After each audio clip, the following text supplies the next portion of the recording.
Bonjour tout le monde, j'espère que vous allez bien. Ce petit vidéo-là est pour vous mentionner que je travaille avec un collaborateur en ce moment, puis il me disait que le maximum d'intensité au niveau travail, quand on sent qu'on travaille très fort puis on pousse la machine au maximum, c'est entre 90 et 85%. Moi, dans mon vidéo, je mentionnais 70% de mon maximum parce que ce sont des tests que j'ai faits cet été. Donc, moi, j'aime beaucoup tester les choses, j'aime beaucoup aller un peu plus loin, j'aime voir un petit peu dans quelle zone je peux travailler. Et puis, les pourcentages, pour moi, c'est pas assez précis. Les pulsations le sont. Donc, mon collaborateur, qu'est-ce qu'il m'a fait?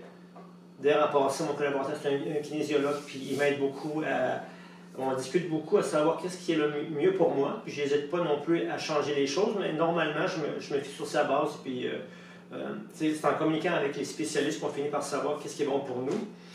Donc, moi, c'est pour calculer les calculs que mon collaborateur a fait, c'est 220 moins 0,7% fois 58 qui est mon âge. Ça, de toute façon, je vais le marquer dans mes vidéos. Mais quand on parle de pourcentage de 95%, pour moi, les pulsations, c'est 150 pulsations à la minute.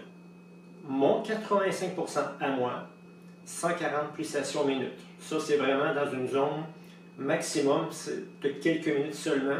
Ça peut varier entre 1 et 4 minutes. Moi, je fais ça des intervalles longs. C'est dans cette zone-là que je vais chercher des bonnes données pour des bonnes sensations pour, après ça, les mettre sur les skis. Donc, l'été, c'est l'entraînement de base. Après ça, l'hiver, un peu plus d'intervalles pour arriver prêt à l'hiver. Donc, l'autre aussi, l'autre pourcentage, c'est en continu. En continu, moi, j'aime bien parler d'intervalles longs, intervalle difficile, puis intervalle moyen sur une courte période de temps. Donc, moi, en continu, disons que je pars, je fais 2 heures de ski roulet, 70% équivaut à 125 pulsations minute, puis mon 80%, 134 pulsations minute. Donc, les pulsations, ça, c'est une branche pour se donner un barème, un point de départ.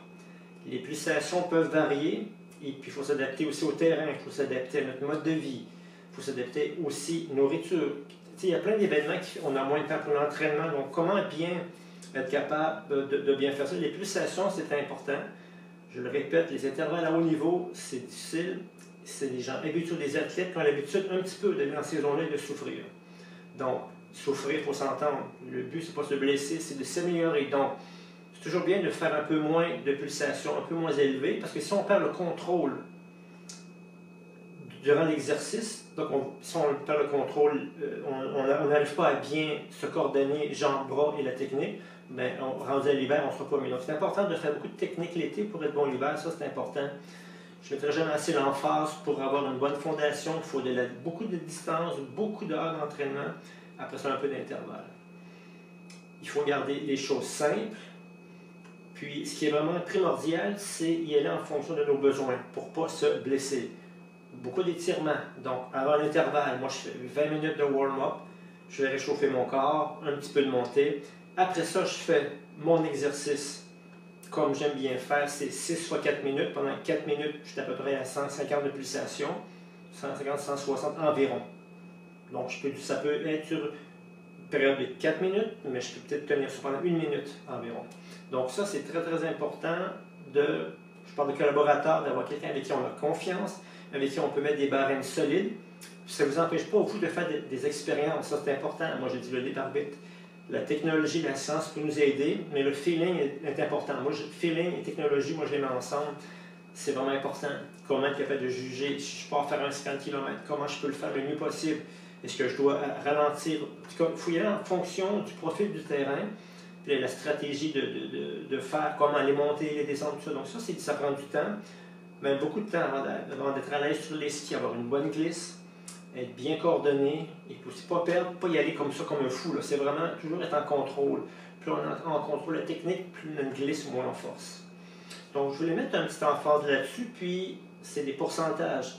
Ça ne vous empêche pas de vous de décider que mon maximum d'intensité, c'est 160 pulsations minute. Moyenne, ça peut être 140, puis plus bas, 130. Donc, on peut affirmer dans ces zones-là. Pour moi, ça serait bon. Pour une autre personne, c'est important d'avoir un bon suivi, puis de suivre quelqu'un qui s'y connaît un petit peu. Si vous n'avez jamais fait d'intervalle, faites de la distance. Faites beaucoup de distance, commencez pas les intervalles demain matin, vous allez vous blesser. Puis là, vous allez... Parce que le ski de fond, c'est un sport, un des sports les plus complets, un des plus difficiles aussi. Donc, il faut vraiment y aller par étapes. Donc, je voulais juste revenir là-dessus. Cet été, le 70%, c'est moi qui ai décidé de le faire comme ça. Mais normalement, les zones 95-80%, ça joue là-dedans. Aussi, encore une fois, y allez avec vos besoins. Est-ce que vous avez du temps? Est-ce que vous avez le bon équipement? La bonne nutrition? Donc, ça, c'est tous des éléments importants. Puis aussi, n'ayez pas peur d'essayer des choses, aller au-delà des conventions. Vous êtes pas obligé de suivre toutes les règles, mais il y a des règles de base qui sont bonnes, mais vous pouvez les dépasser ou jouer avec ça. Ça, c'est très important. Et le libre arbitre. Voilà, chers amis, n'oubliez pas que je donne des cours de ski de fond cet hiver. Et puis, n'oubliez pas, la nature est mon terrain de jeu. Et je vais laisser les informations, si vous voulez en savoir plus, à la fin de mon vidéo téléphone email. Donc, je vous laisse là-dessus et bon ski. Merci.